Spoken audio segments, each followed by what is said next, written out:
Here's how to lesson plan quickly. So start with a topic and have a goal in mind. By the end of the lesson, students should be able to blah, blah, blah.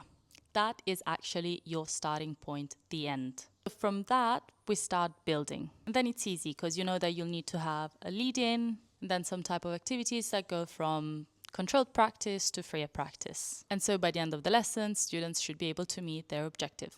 Planning from the bottom up would make things easier because you don't need to think as much. If you start from the lead-in, you can find something really interesting, but then as you progress, you see that things are not really fitting, and then you get attached to your lead-in and you need to go back and change things. It's a whole mess. So if you have your freer practice, then it makes things much easier. While you're doing food, you want students to be able to talk about what they usually eat during a day. Have definitely vocabulary about food, and then you need to figure out if you want to include skills, which is usually a good idea. So let's say you want to focus on listening, so you can show a TikTok video about what I eat in a day.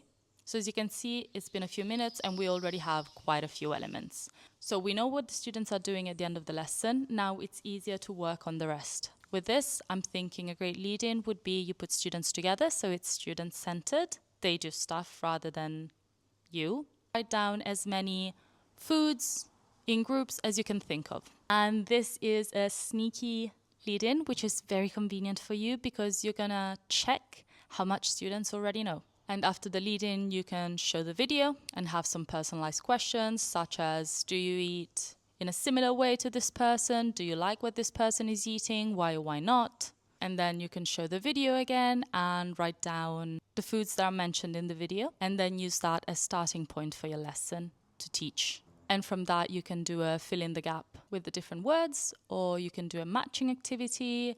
And after that, they can write some sentences that apply to them with those foods. So I never eat pumpkin.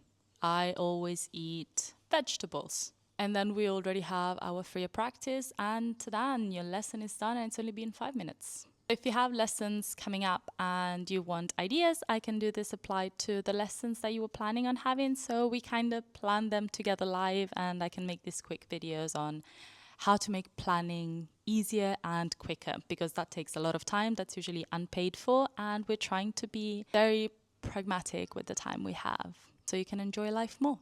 Bye.